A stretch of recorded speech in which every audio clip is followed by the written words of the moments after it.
Jill, I wonder how worried you think Donald Trump should be about this particular lawsuit as he fights it in court. Well, I think there are two aspects to this. One is the legal aspect. And as to the legal aspect, it is very obvious to me that the argument for his being disqualified from being on the ballot is a very strong one.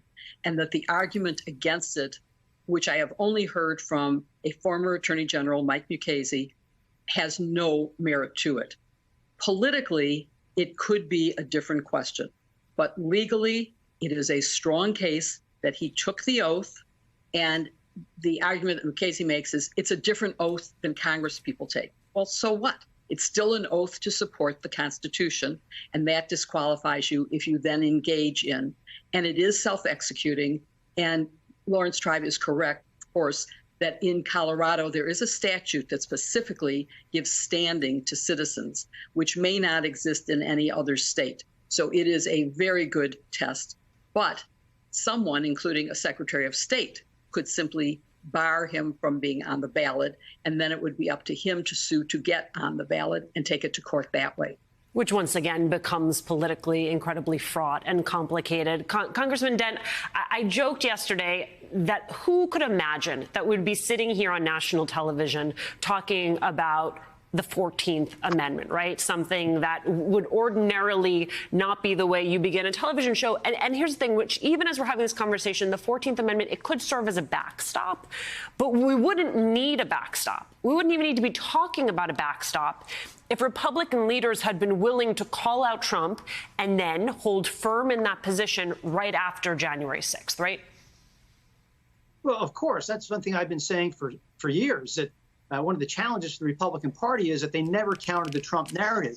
The narrative on the other side has been silence. Well, that doesn't work. It's never worked. They've always been hoping and praying for an implosion of Donald Trump, hoping the courts take him down, these 4 indictments, the Democrats, the media, anybody. But at the end of the day, Republicans are going to have to take down Donald Trump in this primary.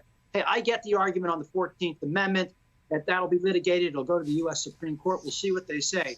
But at the end of the day, it's incumbent upon these Republican candidates running against him for president to actually take him on. A few have, but some, like Ramaswamy, I'm not sure why he's running. He just praises Donald Trump. I mean, this is the problem we've had, that whenever Trump has gotten into trouble in New York State with that indictment, too many of them jump to his defense and use the Trump narrative that, yes, that he was a victim of a witch hunt, there was a mean prosecutor. Well, they just reinforced Trump's narrative, and they've just blown it. They've committed acts of political malpractice on a grand scale. So bottom line is, Republicans are going to have to take him down, particularly these ones running for president.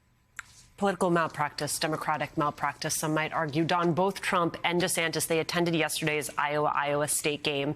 Trump met with a decidedly mixed reception. Interesting, some cheers, also some boos, some obscene gestures from the stands.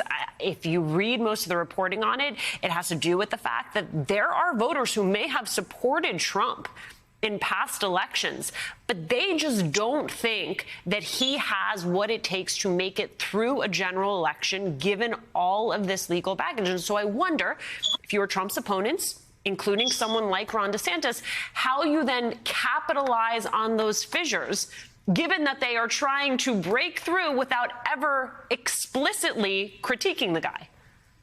Yeah, I think that what happened yesterday at the Iowa State game was fascinating, particularly for someone like each of us on your panel who have experience running campaigns. What I saw very explicitly as an operator was when Trump and his handlers and his advanced people could control the crowd, the images we got were of those of him being a very popular politician. But when they could not control the crowd, like the broad crowd shots we saw at the game, we saw a constituency in a very important primary state who is deeply unpleased with Donald Trump.